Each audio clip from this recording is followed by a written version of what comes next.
Sylvester Stallone, married to the mob and needing a divorce in the comedy Oscar.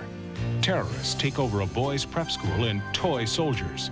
And Sean Young marries serial killer Matt Dillon in A Kiss Before Dying. It's all coming up next on Siskel and Ebert.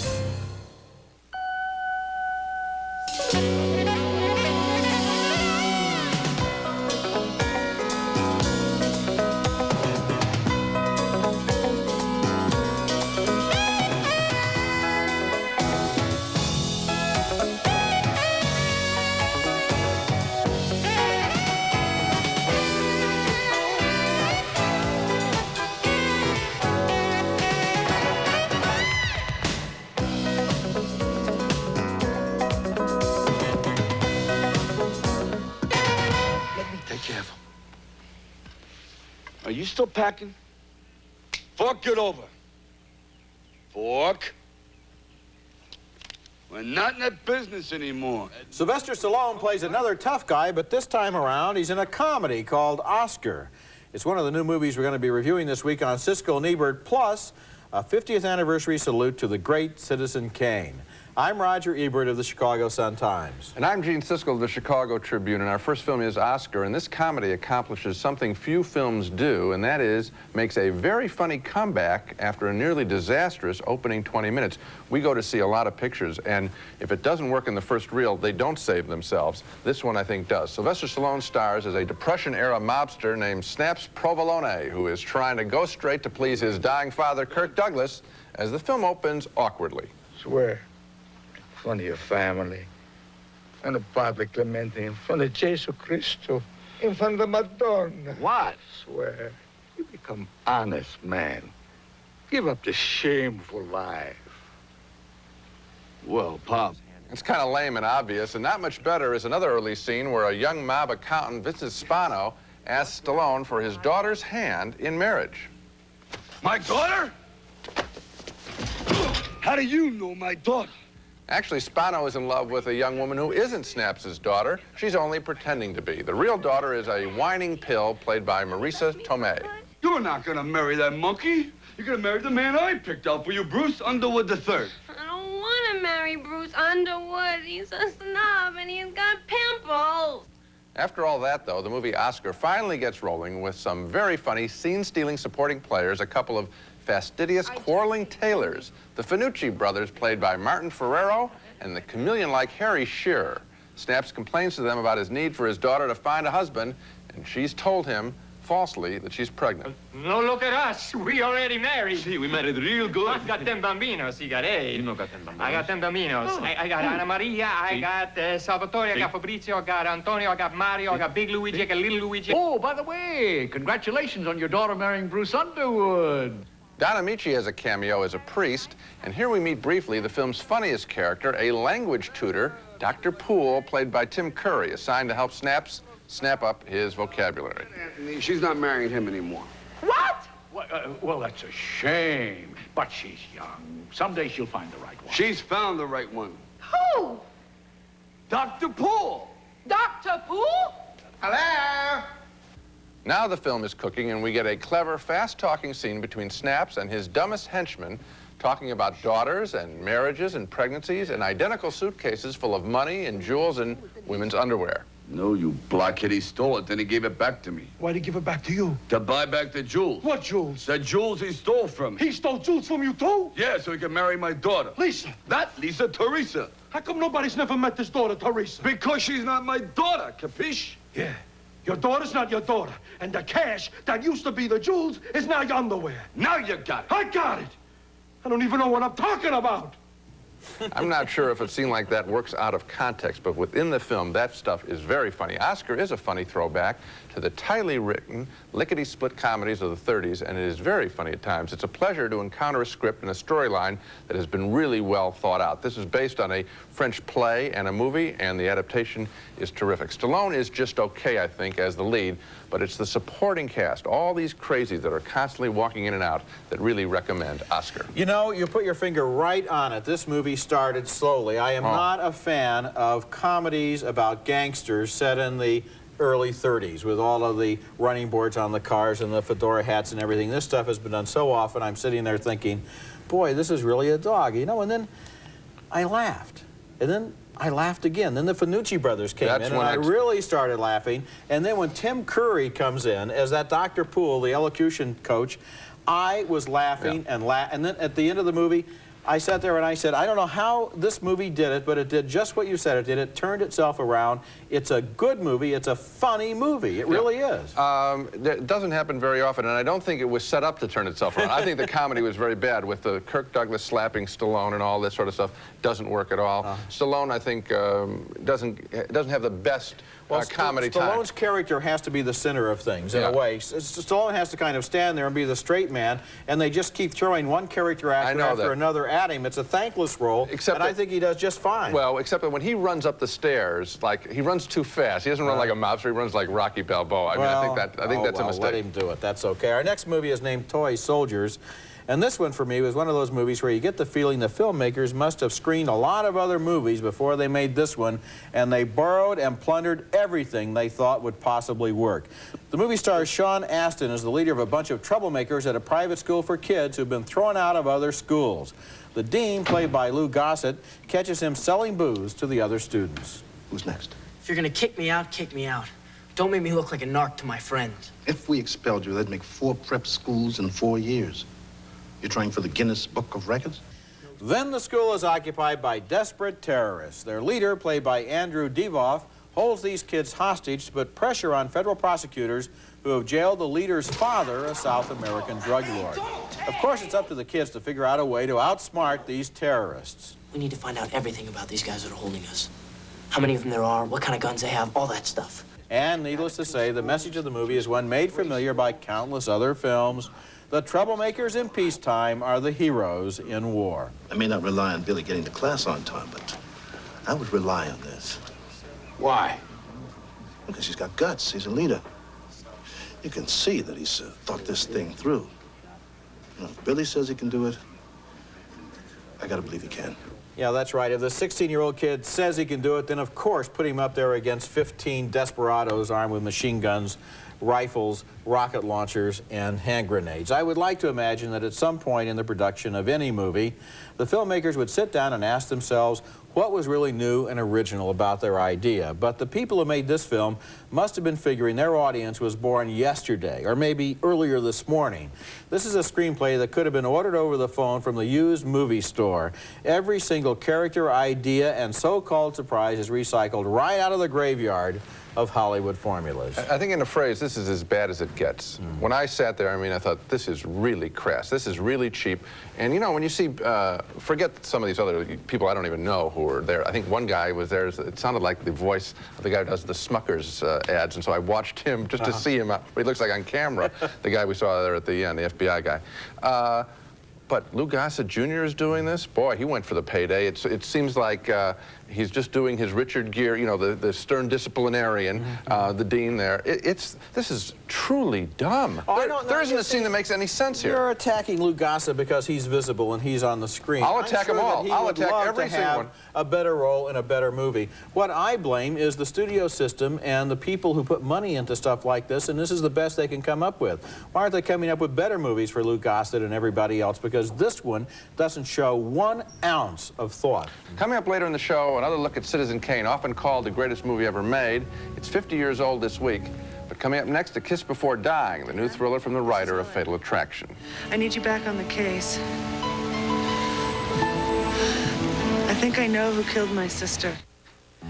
I would love for us to take a nice long trip, maybe somewhere really exotic, like up the Amazon, something like that.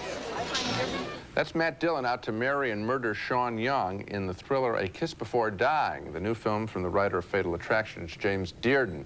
And this one is riddled with preposterous coincidences, but I think it's still effective because of the performances of Dillon and Sean Young, and yet another one of those sleeping with the enemy style situations, with Dillon playing her lover, then her husband, with murder on his mind. What are you doing? Watching you. Don't you want to get in with me? You look so peaceful, I don't want to take advantage of you. Come on. Take advantage of me. It turns out Dylan is trying to take over Young's family business. He's already killed her twin sister and made it seem like someone else did it.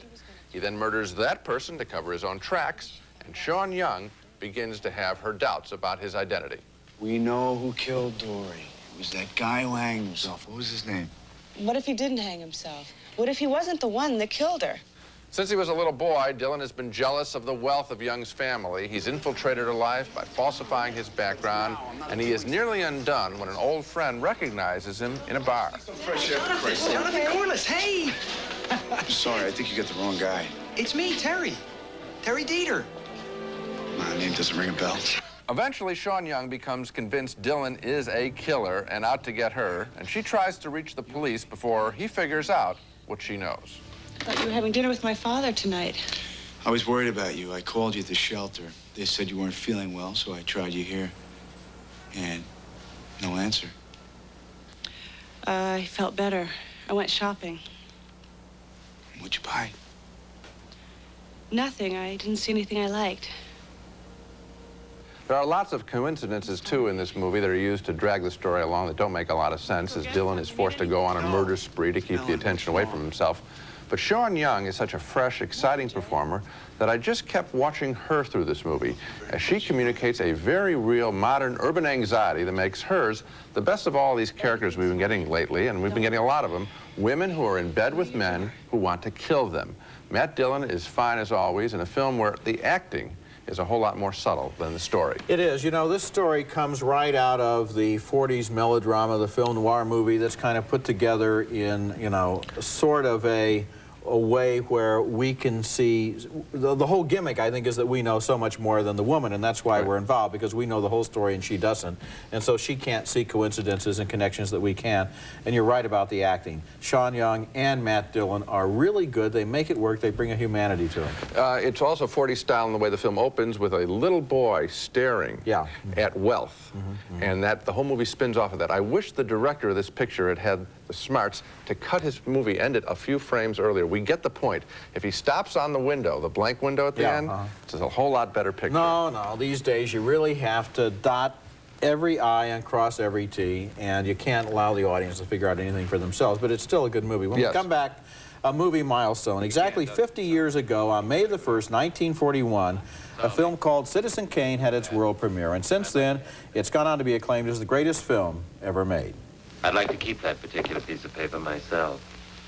I have a hunch it might turn out to be something pretty important. Something he had lost in childhood, the love of his parents.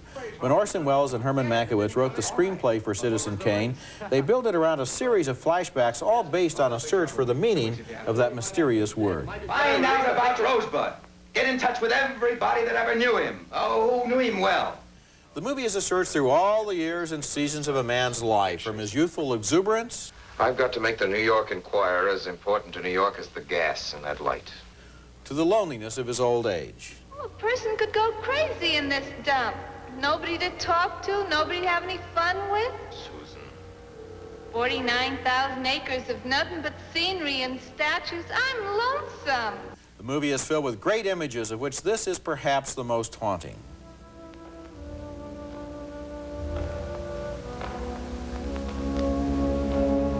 And it uses great filmmaking shorthand to condense the entire story of a disastrous opening night at the opera into one shot, this shot.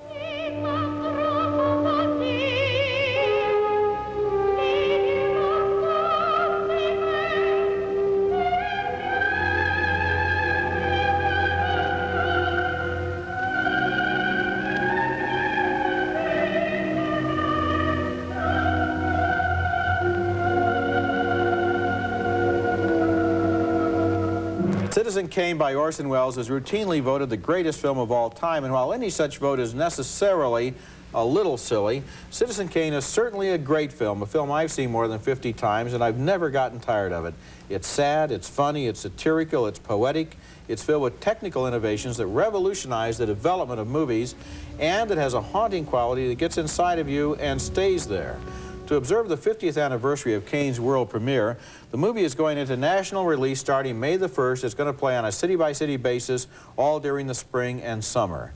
If there is one film it is necessary for every film lover to see, this is that film. Well, it really, you know, you don't want to make it sound like it's a punishment or work. It's fun. You know, something that gets tagged with the line, the greatest movie ever made, people back away from. And I think that this is such an approachable film. It's such a great story. It is essentially the American story. You talked about Rosebud representing his parents. I think it represents his parents and a whole lot more. The natural landscape when he's out playing in the snow, and the first time we see that Rosebud, I think it's a beautiful land that we've seen despoiled and become urbanized and grimed up a lot. And I think that this is really the American movie, energetic, fun, bright, great acting by Wells. Yes. The acting never gets mentioned. It's the directing and all of his stuff. He's a young man in this picture playing an old man exceedingly well. And so are the other people. Every member of the Mercury Players are ages 50 years during the course of this film. You know, if you've seen it on The Late Show, it's been broken up by commercials, and since the structure of the film is so complex as they go back into these flashbacks as 4 different witnesses try to remember the Citizen Kane they knew, you've got to see it from beginning to end without interruptions. And also, the lighting was so filled with shadows and details that you've got to get that 35mm picture to be able to look into those shadows and see all of the mysteries that are hidden there. It's a great film. It is great and a great experience. Robin Givens is a conniving temptress, and Forrest Whitaker is her latest target in the next film we're going to review, A Rage in Harlem. I could teach you. I don't know. I mean, you already taught me to dance and all that stuff. Harlem, a broadly colorful drama of romance and murder and double dealing in the Harlem of writer Chester Himes, who also supplied the story for Cotton Comes to Harlem many years ago. The best part of the movie is the tentative love affair between a religious young man, Forrest Whitaker, remember him from Good Morning Vietnam, and Robin Givens, making her feature film debut here in the role of a Southern tart who has come to Harlem in the 50s trying to sell a trunk of stolen gold. Givens is kind of fun in this role as she first rebuffs Forrest Whitaker. I'm sorry. Get your damn hands off me, chump. Later, she decides she needs him to get the gold, which in turn has been stolen from her. You a virgin, Jackson? Why you want to ask me a question like that for? I'll take that as a yes. One colorful character after another pops up here, including Gregory Hines as Goldie, Forrest Whitaker's scheming half-brother who is convinced that Givens has only greed in her heart. You've been suckered, and your gal run off with the stud that took your money. She didn't run off. They took her, Sherman. And she's in trouble, too. I know it. I can feel her. She's in trouble? You the one's in trouble. In its more dreary, familiar moments, A Rage in Harlem offers routine feuding and fussing, black gangland style. Danny Glover plays a mob boss. Pop, go to Weasel! Slim! Pop, go to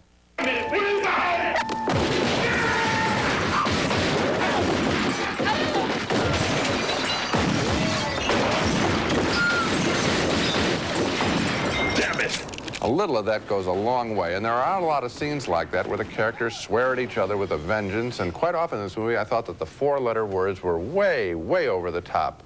Yet at its core, A Rage in Harlem is a rather sweet love story, and that's what I like about the film. I just wish there was more of that and less of the gunplay and the foul language. I think the problem came at the screenplay level. I think Chester Himes gave them so many characters, such a rich canvas of characters to work from, that they didn't realize that in a film, which really has to be a little bit less complicated than a novel, they should have started leaving some of them out. The story of Forrest Whitaker and Robin Givens is interesting because the Whitaker character is original and amusing, and we like him, and we like the fact that we don't know if he can trust this woman or not. But then every time the door opens, 6 more guys come in, and they all have their own concerns, and after a while, you really have to be taking notes to keep the plot of this movie straight. So it doesn't really keep your attention from beginning to end because it is too complicated, and the key characters are not on the screen enough. That's what you're sitting there saying, I want these sweet characters, and I'm getting the gunplay and the foul language. When we come back, our video pick of the week, the story of a lonely man accused of murder. Pick of the week, a movie you might enjoy watching at home on cassettes or discs. And my pick this week is a film that was second on my list of the 10 best films of last year, right there between Goodfellas and Dances with Wolves. It's called Monsieur Hire, and it's a French film about a lonely little man who lives alone in a room and fantasizes about the young woman who lives opposite him until one day there's a murder in the neighborhood and the harmless recluse is suspected of the crime. Monsieur Hire is based on a crime novel by the great Georges Simenon, and it's a fascinating study of the human personality. This is a wonderful movie. I think you'd enjoy watching it. Now let's take another look at the movies we reviewed this week. We both voted thumbs up for Oscar, the screwball farce directed by John Landis and filled with hilarious character performances. But it's 2 thumbs down for Toy Soldiers, the formula movie about terrorists in a military school. 2 thumbs up for A Kiss Before Dying, especially for the performances of Sean Young and Matt Dillon. But 2 thumbs down for Rage in Harlem, where a sweet relationship between Forrest Whitaker and Robin Givens is lost in a cluttered plot. And, of course, we also reviewed Citizen Kane, but it feels kind of silly giving thumbs up to that. It's on my list of the greatest films ever made, that's for sure. I think that the other thing that people would really be in error of missing would be Tim Curry's performance as the tutor in Oscar. It is very funny. It is as good as Kevin Kline's work in A Fish Called Wanda. You won an Oscar for that. That's right. This guy is really funny. You're absolutely right. That is it for this week. Next time, a special show on the movies that we loved as kids. When Gene and I were going to the pictures, these are the ones we remember. They may be your favorites too. We'll see how they hold up and what they say about films today. That's next week, and until then, the balcony is closed. Style Plus, a new shampoo and conditioner in one, with 3 conditioning levels, 1 affordable price.